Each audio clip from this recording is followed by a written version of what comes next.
Hi there, I'm Zach Kircher, and you're watching Kircher Talks Entertainment. If you clicked on this video, there's a pretty good chance you've probably already heard of Ryan Coogler's Sinners, and for very good reason, I hope. At this point, I'm looking at the week-by-week, records for box office that have been going on for this movie for the past few weeks, and honestly, it's been super impressive to see how this movie has done. I mean, you look at, going from its original weekend during Easter to the next, it only had a drop-off of 4.8% in attendance, which is basically unheard of for any kind of movie, even if it's like horror or something like that. And then the next week after that, there was only a 27.6% dip in attendance, at least just here in the United States and Canada. And that's even crazier, considering that May 2nd through 4th was the weekend that a new Marvel movie came out. And even when you're not factoring in box office, Sinners has had a huge amount of success with word of mouth. You could go on any website like IMDb, Letterboxd, Rotten Tomatoes, and most especially here on YouTube, and just get a whole bunch of positive opinions on this movie. Suffice to say, in the past few weeks, Sinners has been incredibly successful, and given that I myself have also seen it twice, I wanted to weigh in on whether it actually is worthy of all of that hype that you've probably heard about at this point. I mean, part of this comes from the fact that I always think people should take movies like this with a grain of salt, because when you have a movie that tends to get a lot of praise from everyone, like both from critics and audiences, you may occasionally hear some, contrarian takes here and there, and that's fine. I think people should be encouraged to formulate their own opinion, rather than just bandwagon behind something that's super popular. But yes, like I said, I have seen this movie twice in theaters, and I'm here to tell you that the hype for Sinners is absolutely justified. And in fact, it was actually one of those movies where I really enjoyed it on the first go-around, especially since I saw it in 70mm IMAX at the Arizona Mills Theater over in Tempe. But on the second go-around, even when I watched it on a more normal theater screen, I actually enjoyed it more, and it hit deeper on a personal level. And so I guess at this point, what I hope to add to the conversation is, if you've been sitting on the fence on whether you should see this movie in theaters, given that it's already been out a few weeks, I want you to know that you definitely should support this, and I want to talk about some of the reasons why you should. And I think the key reason for all of it is this movie garnered all of its buzz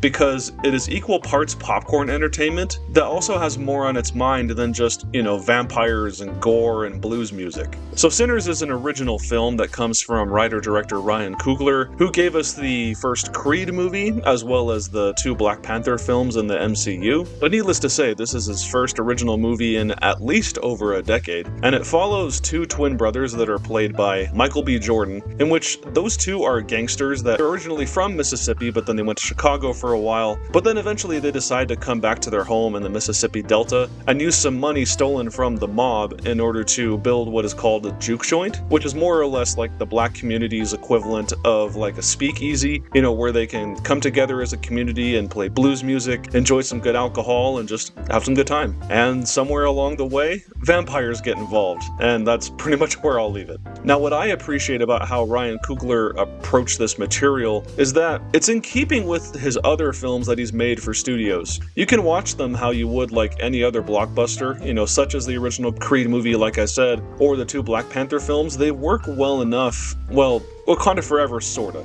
But like those movies work well enough on their own just as, popcorn entertainment that you can sit back and enjoy. But if you want more out of your movie than just to be entertained, there's a real richness to the written and visual language to enable them to be much more for the discerning viewer. And Sinners is the exact same way. Like the first time I watched it, I was just in awe of what I was being shown. I took in everything and absorbed it as much as I could. And then on second viewing, knowing where the story was going, I was able to just relax a little bit more and not have to focus so much on the nitty-gritty of the story that was being shown to me, but I could connect with its themes and its context clues more, especially with relation to performances and the tiny visual details that I may have glossed over the first time around. Sinners is that kind of movie which warrants multiple viewings.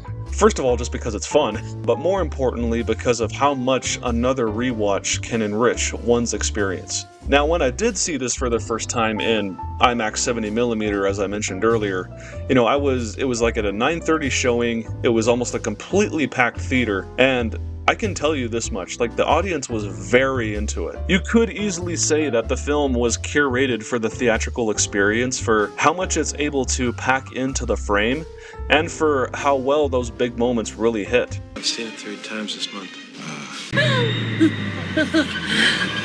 We're gonna kill every last one of you.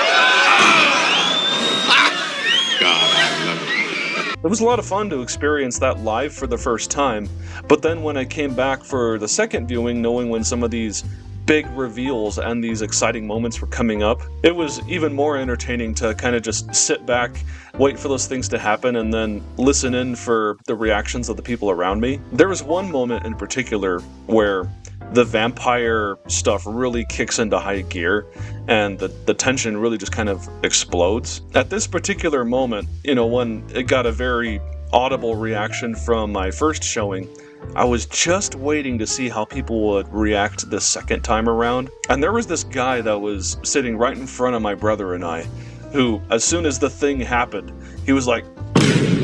But I wouldn't say that this movie is necessarily like a Marvel film where those moments work in a theater setting but not so much at home. I reckon that a lot of these things will work pretty well once you watch it at home. The communal experience of being in a theater definitely helps, and I think especially considering that Sinners is very much a movie about community and the spaces that we have for ourselves. The theater can be a very sacred experience for those who respect it and are willing to respect it for other people, and I think those who legitimately love movies will be able to feel that as they watch this with, you know, these big crowds of people.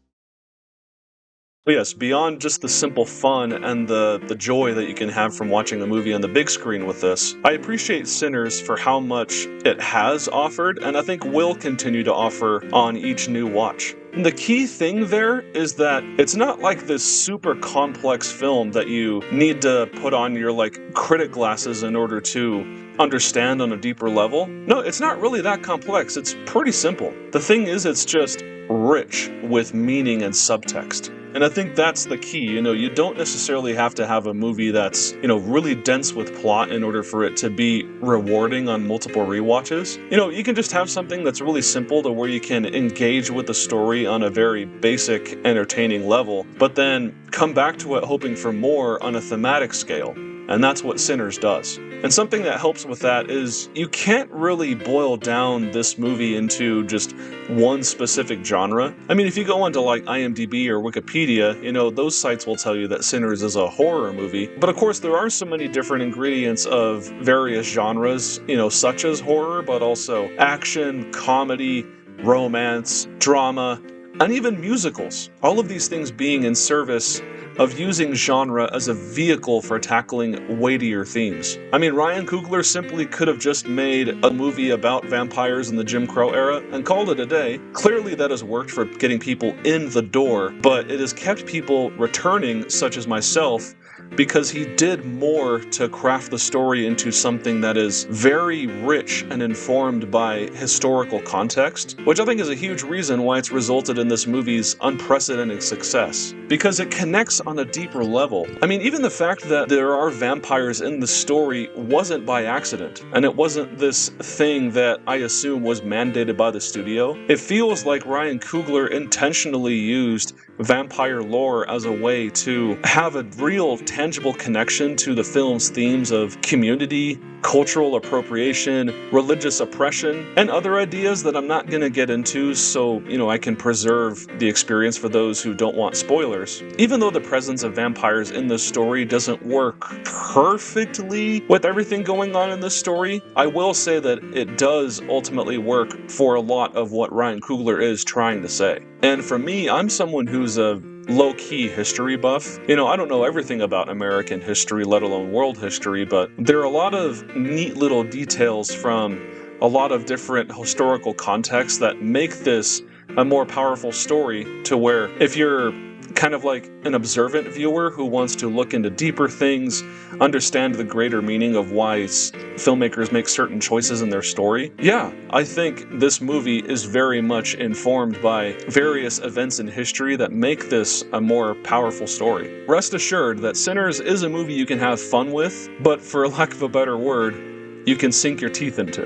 Boo! Some other things I haven't touched on yet are the characters and the filmmaking, which both very much help this film's replay value. On first viewing, it was very easy to get kind of wrapped up in this universe because of how gorgeous it looks. I mean, going from the fact that Ryan Coogler shot this on 65mm film, it allows it to have this very textured look with deep colors, and I think because of how period accurate all of the costumes and the sets and everything is, it really allowed Sinners to be this super immersive experience for me, where most of the time I'm able to watch a movie and just accept the fact that I'm watching something fake on screen. But you can go to this movie and still be completely wrapped up in what's going on simply by how much they're able to capture this very specific mood they're going after. And even when all the vampire stuff starts, I mean, there is some janky CGI towards the end. Needless to say, like, all the practical gore and the effects that they're able to capture here is very impressive, and it still enabled me to be immersed no matter what was going on.